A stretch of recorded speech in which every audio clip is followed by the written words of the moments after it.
Before we get started, I would appreciate if you could subscribe to my YouTube channel. Thank you. Hey guys, welcome back to my channel. So today I want to do a video on ledgers, the Ledger hardware wallet, and basically how to protect it, secure it, and just talk about the security of the wallet, what you need to understand in terms of security measures, and how to make sure you are ultimately protecting your wallet. Because there's lots of cases now where people are getting hacked, and especially with hardware wallets. Now, I'm not familiar with the other types of hardware wallets, but I'm familiar with Ledger and I have a good understanding as to how to use it. So this video is solely going to be about Ledger. If you go to, for example, Reddit, and you go to the Ledger subreddit, you would see, and you type in hacked, for example, you'll see many posts talking about being hacked. I have a Nano S Plus, and I believe it was hacked. Stolen Bitcoin from my Ledger wallet, it got hacked. Hacked 47 Solana and 1123 XRP from my Ledger. Hacked. Ledger, can it be hacked to send out seed phrases? Does a hacked computer compromise your Ledger? How could a hardware wallet get hacked? Hacked from Ledger. I mean, it goes on and on and on. I posted less than a minute ago and instantly received 2 scam DMs. Someone hacked my wallet, just got hacked. Ledger got hacked. I got hacked. Now, if you read this stuff, one may begin to think that, are these hardware wallets even safe? I mean, is Ledger a secure hardware wallet to keep your cryptocurrency on if people are getting hacked like this? This is what this video is going to be about, and how to make sure you are ultimately protecting the security of your hardware wallet. So let's discuss Ledger and some of its security features. So we have the Ledger pin codes. What you need to know about the Ledger pin codes is that if someone guesses or knows your pin codes, they can steal any crypto attached to your account. Very simple. Once you have a Ledger, you set your pin codes. If that Ledger device is out in the open and someone knows your pin code, then they're able to steal any crypto attached to those accounts.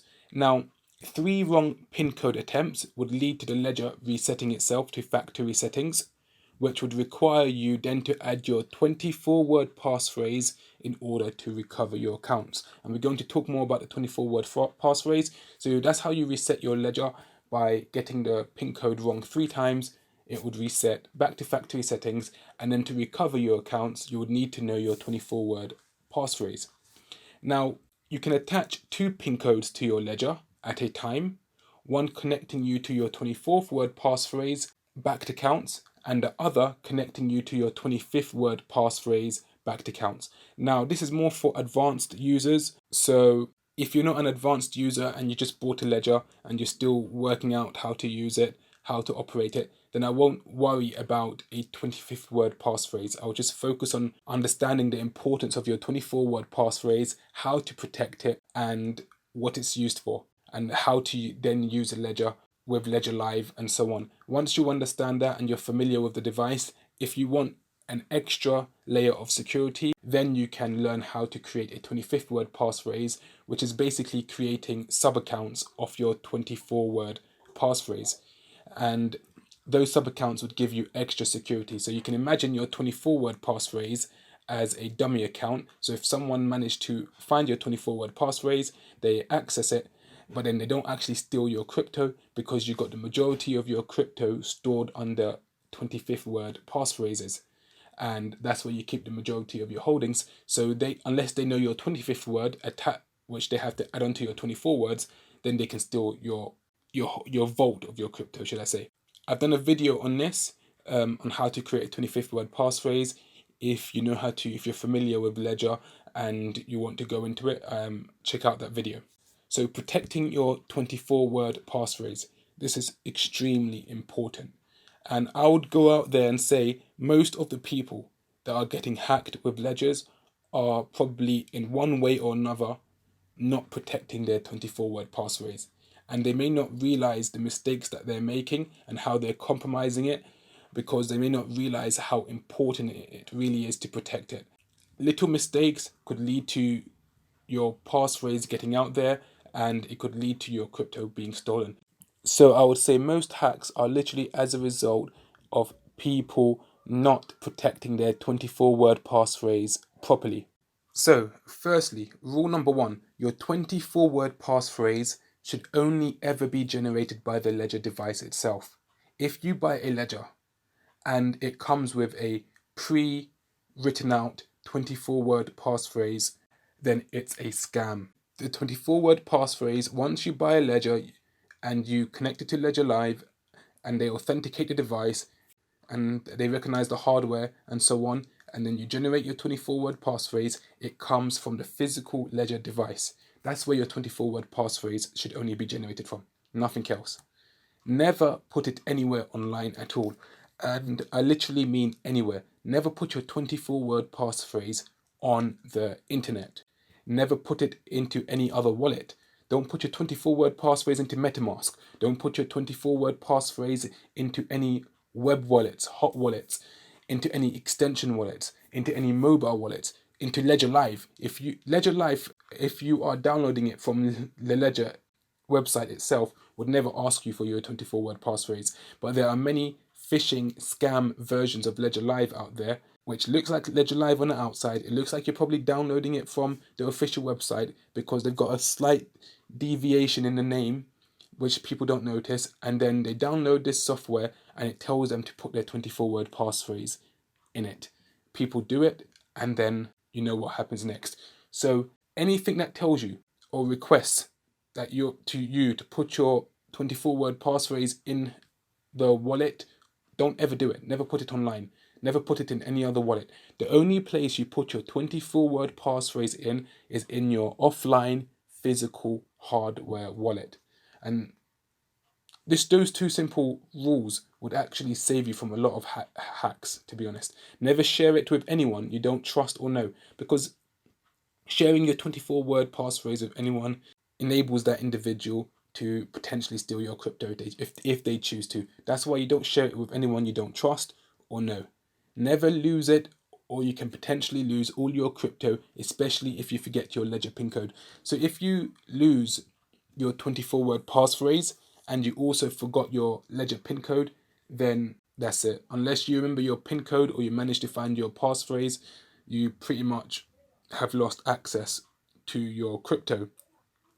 But if you lose your 24-word passphrase, but you still remember your ledger pin code, then what you can do is buy another ledger, get a new set of 24 words from that ledger, and then send your crypto over from one ledger to another. And once you manage to do all that, then you can, the ledger where you forgot the 24-word passphrase, you can then reset it.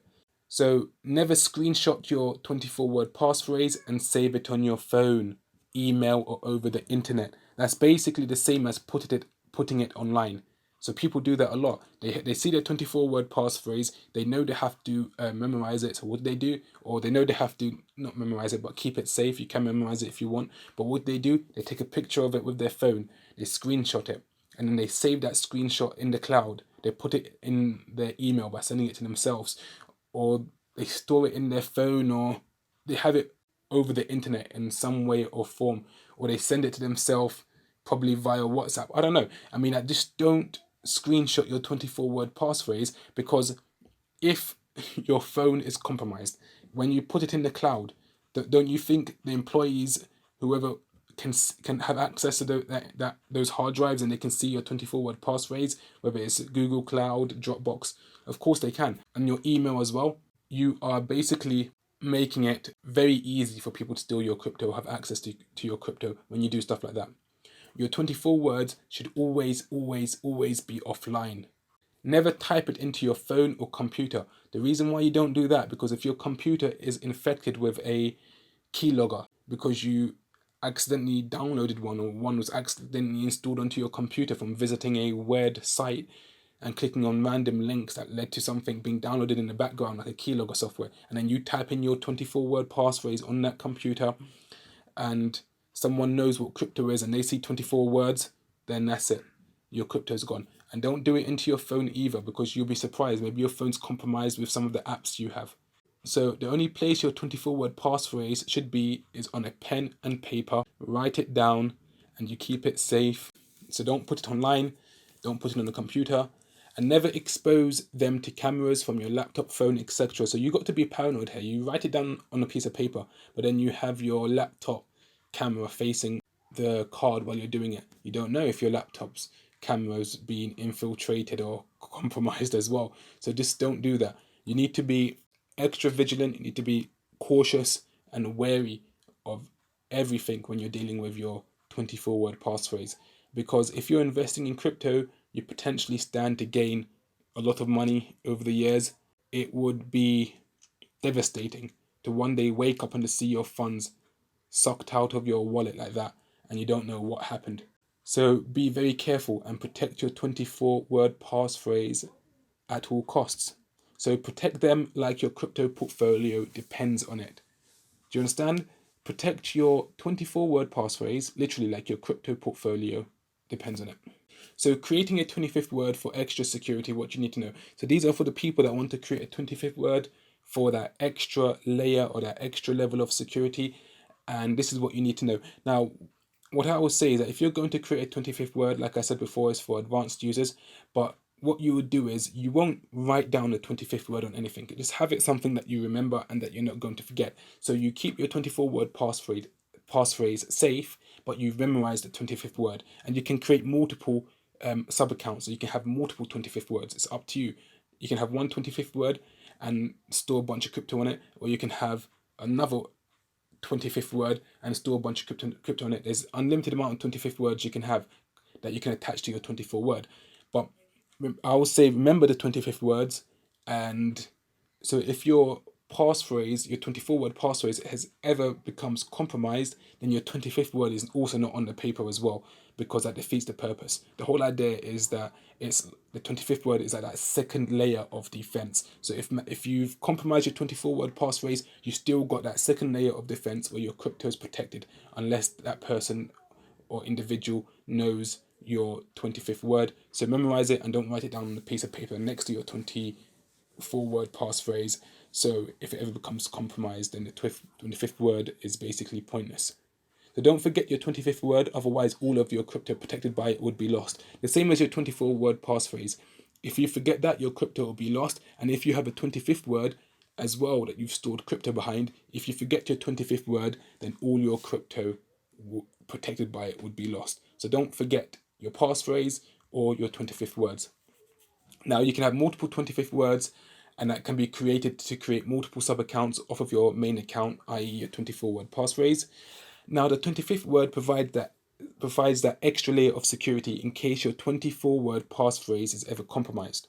So the hacker would need to know your 25th words to steal any crypto in those accounts. So they'll need to know your 24-word passphrase plus any 25th words that you have in order to steal the cryptos under those accounts. So accounts created by 25th words can be used for long-term storage accounts for the bulk of your crypto, like a vault, and your 24 words accounts can be used for just small amounts of crypto, like a dummy account or a hot wallet account, for example. Don't create 25th words until you are familiar with how to use your ledger, as it is more of an advanced feature. As I said, I don't want people diving into 25th words and they're messing things up and they don't even know how to use a ledger. So be familiar with the ledger, know how to use it, know how to use it with Ledger Live, the wallet. Then you can look into creating 25th words, and I've done a video on it, as I said. So signing malicious smart contracts. So another way that people can potentially lose crypto, and that's as a result of signing malicious smart contracts. And this happens to people as well, where they sign a malicious smart contract and they get hacked as a result. Now, so be wary of signing transactions when dealing with smart contracts. Example, with Ethereum or EVM compatible chains. So Ethereum, XDC, there's many networks that is compatible with Binance Smart Chain, for example, that is EVM compatible, and you can sign smart contracts with your ledger via the Ethereum app when dealing with those tokens. You got to be wary in case you're signing a malicious smart contract, because it could lead to you losing crypto. Only sign smart contract transactions that you know the smart contract is from a reputable, trusted source. So if the source is not reputable, then don't sign the smart contract. Where most people are not developers, so we're not going to actually read through the code to find out whether it's legit or not. So if it's not from a trustable source, hasn't been audited, then don't deal with signing those smart contracts, because you could be potentially signing a malicious one, and that could put your crypto at risk. Now, signing a malicious smart contract could lead to you unknowingly approving to giving the attacker more crypto than you thought you were sending. So here's an example. Imagine you have a balance of 10 Ethereum in your wallet. You have 10 Ethereum in your wallet, and you want to send 1 Ethereum to a smart contract that happens to be malicious in the code. Now, you don't know it's malicious in the code. So you approve the transaction for 1 Ethereum to be sent to this smart contract that you're interacting with, and the attacker is then able to drain all your Ethereum in that account, because the transaction that you approved without you knowing is malicious, and it then enables in the smart contract the attacker to actually take all your Ethereum in your account, rather than the 1 Ethereum that you're intending on sending. So these are the dangers of signing smart contracts that are malicious. So in this attack, your private keys has not been compromised, or any other crypto is not at risk. So any other crypto that you have under those private keys, or any other crypto that is not part of that smart contract transaction. So imagine for example, you're dealing with Ethereum, but you've got Ethereum tokens. Now your Ethereum tokens are not necessarily at risk. It's the Ethereum that's at risk, because that's the transaction you're dealing with the smart contract. Or vice versa. If you are dealing with an Ethereum token and you're transacting with a smart contract and you have Ethereum in your wallet, the Ethereum's not at risk, but it's the tokens that is at risk if you're dealing with a smart contract where the attacker can take the more of your balance than you intended to send. So your private keys is not compromised, or any other crypto is not at risk. The attacker was only able to steal more of the crypto you were sending from your account due to you giving them permission when signing that malicious contract. So ultimately, you gave the attacker permission because you signed the contract that enabled them to take your crypto, but you don't know that's what you're signing. So that's why it's a malicious contract, and that's why you shouldn't sign every contract out there unless you know what you're signing or it's from a reputable, trusted source. So to mitigate this risk, and this is something that I would do and recommend in general when dealing with smart contracts, is that if you're going to sign a contract and you are unsure whether it's reputable or not, what I would do is I would basically do it from an account other than my main balance account. So I won't sign the contract from the account where my main crypto balance is in, but I would do it from another account. So I would first send the amount of crypto I want to interact with the smart contract to another clean wallet address. So I would create another clean wallet address. You could even do it, for example, it's not necessary, but if you want to, you can do it off another set of private keys. Or imagine, for example, you have a 25th word, you can send it over to your 24 words and do it from that address, for example, but you get a clean wallet address. So if it's at Ethereum, you get a new Ethereum address that you have not done any transactions in. Then you send the Ethereum that you want to interact with the smart contract from your main balance to that address, that clean wallet address, and then from that address you interact with the smart contract from there. Now, in this case, if the contract so happens to be malicious, then the only thing that's at risk is the crypto that's in that clean wallet address, the small amount that you sent over to interact with the contract. But your main balance is safe because it was not part of that address for the hacker or the attacker to steal. So if it happens to be malicious, then only that crypto is at risk, but not your main balance. So that's something that I would do when dealing with smart contracts. I would avoid signing smart contracts from the accounts where your main crypto holding is in, but I would send what I want to sign with a smart contract to another account that's clean, and I would deal with the contract from that address. So basically, you could even designate an address that you only send crypto to this address when you're dealing with smart contracts, rather than do it from your main balance account. So to conclude, ledger hardware wallets are ultimately safe. They are as safe as you are. They would work to protect your crypto online from hackers. However, ultimately, you are responsible for its security. So even though ledger hardware wallets are safe, ultimately their security does depend on you I mean, they would do what they're designed to do. They would protect your crypto. But if you are negligent, if you are unaware, oblivious to how to actually protect yourself while dealing with a Ledger hardware wallet, then you could still be at risk despite having a Ledger hardware wallet. So ultimately, you are still responsible for the security of your crypto despite having a Ledger hardware wallet. Nearly everyone who has claimed to be hacked when using a Ledger has been due to them compromising their security of their seed phrase in one way or another, and or signing malicious smart contracts, or trusting their ledger and PIN codes to someone they shouldn't. That's exactly what I believe is happening. And when it comes to compromising your seed phrase, many people don't even know how they've compromised it. They can't recollect whether they've screenshotted it, whether they've written it down and left it somewhere in the open, whether they've typed it online.